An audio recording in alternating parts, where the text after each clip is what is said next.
Hey everyone, today I've got my WandaVision Episode 9 Disney Plus review. And now the moment I don't want to see end. The final episode is here. So, how will it all end?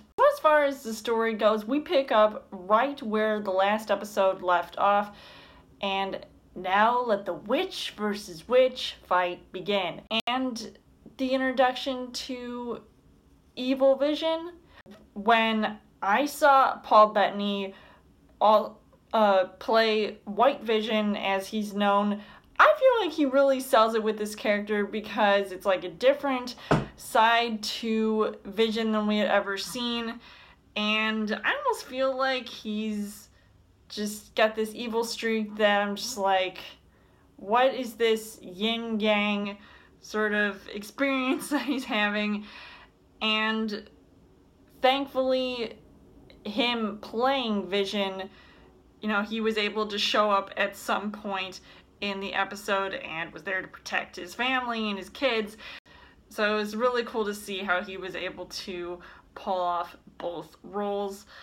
And this is all happening while Wanda and Agatha are fighting against one another. So it's crazy how they sort of go back and forth with these two, competing fight sequences. I just think it's just gotten so crazy to this point, but I really wanted to see more because I wanted to see, how this is all going to end. Is it just going to be strictly an action-based episode, or is it going to actually have some story and substance to it? Because there's a lot that's riding on this episode and the series in general that, we gotta make sure it's gonna end, the way that it should be. As far as the casting goes, one of the things that I definitely loved about Elizabeth Olsen's character was that, in particular, after Wanda says to Vision, "This is our home," and she says it so convincingly, and she just seems really serious about it, that Vision replies, "Let's fight for it." And that was basically where the fights, transpired after that, and where it just all looked so awesome when you watch the pairs go toe-to-toe with each other. And Kathryn Hahn as Agatha is a real piece of work. I mean, why is she even bothering trying to, get under Wanda's skin? But I still think she looks cool doing it, so what the heck. Let's see how that all happens. Monica Rambeau also showed off more of her powers and seems to be in a bind with the false Pietro, whose real name is Ralph. And that name kind of dropped quite a few episodes ago, and, that was when we didn't really know who Agatha was talking about, or at the time Agnes was talking about somebody she knew named Ralph. And now we know who she knows. It's not too disappointing that he wasn't the real Quicksilver, but I think it's safe to say maybe that's for the best, but I still think it would have been nice to see, these two, worlds collide, or should I say, these universes collide. Billy and Tommy, I really have to give it up to the kids because I thought that they were pretty hilarious when they tried to help out Wanda with using their powers, and their mom's just trying to save the town at the same time. And that Hayward guy, I swear, every time I see him, I just want to punch him in the face because he's just acting like this huge douchebag that, is proving that he is probably an unintentional villain, but his actions proved otherwise, as each episode was sort of getting closer to the end, where he was preventing the real good guys, like Darcy or Monica, to actually do their friggin' jobs and actually want to help out and do something worthwhile. So the things that I liked about this episode was that it was intense throughout. I mean, I couldn't ask for a better way to, finish off this series, because the visuals really showed the scale of, what this final episode had to offer as far as the showdowns go, and it crossed a fine line between, being kind of creepy looking and stunning all at the same time. I mean, it was amazing. And Wanda receives this reality check about how she's been treating all those people who've been living in this town and who she's kept from leaving Westview.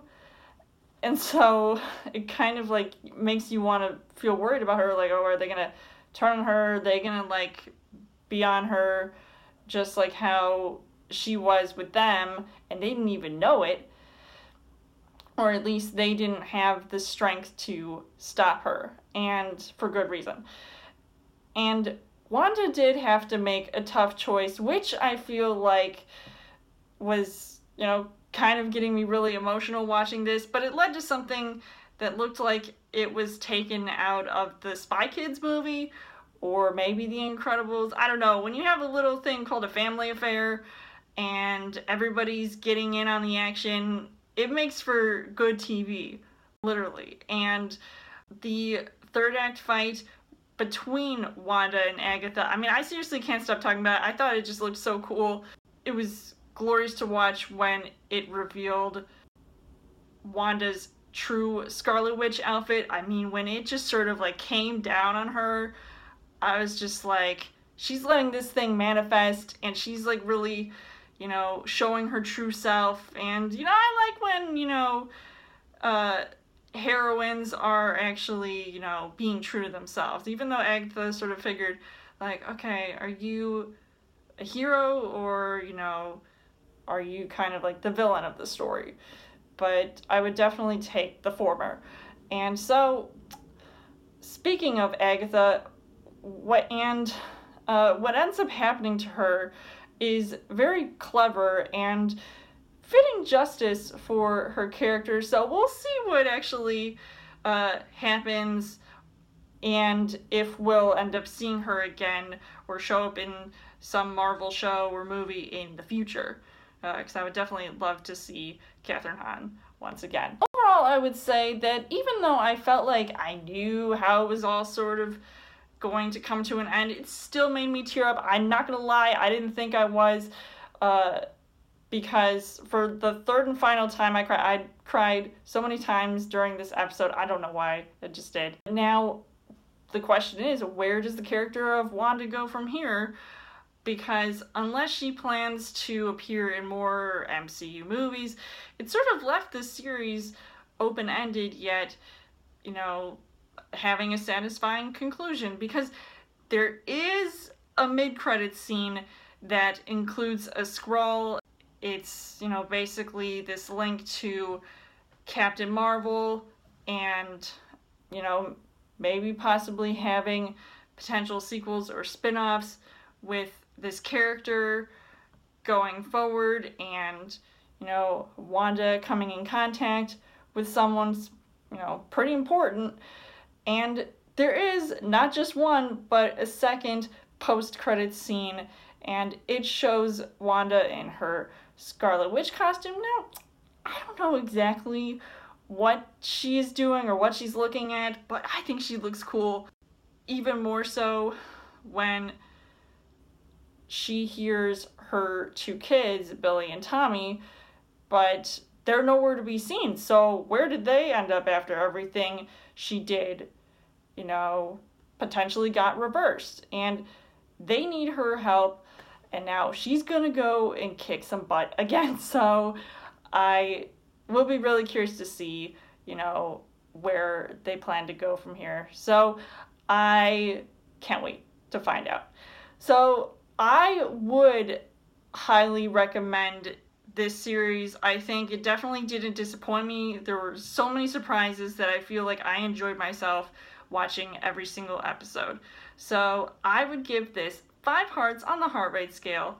So let me know in the comments what you guys thought of WandaVision episode 9. And as always, you guys can subscribe to my channel. I've got movie reviews, movie updates, come back every week for a Chill Thursday video. You guys can also like me on Facebook and follow me on Twitter.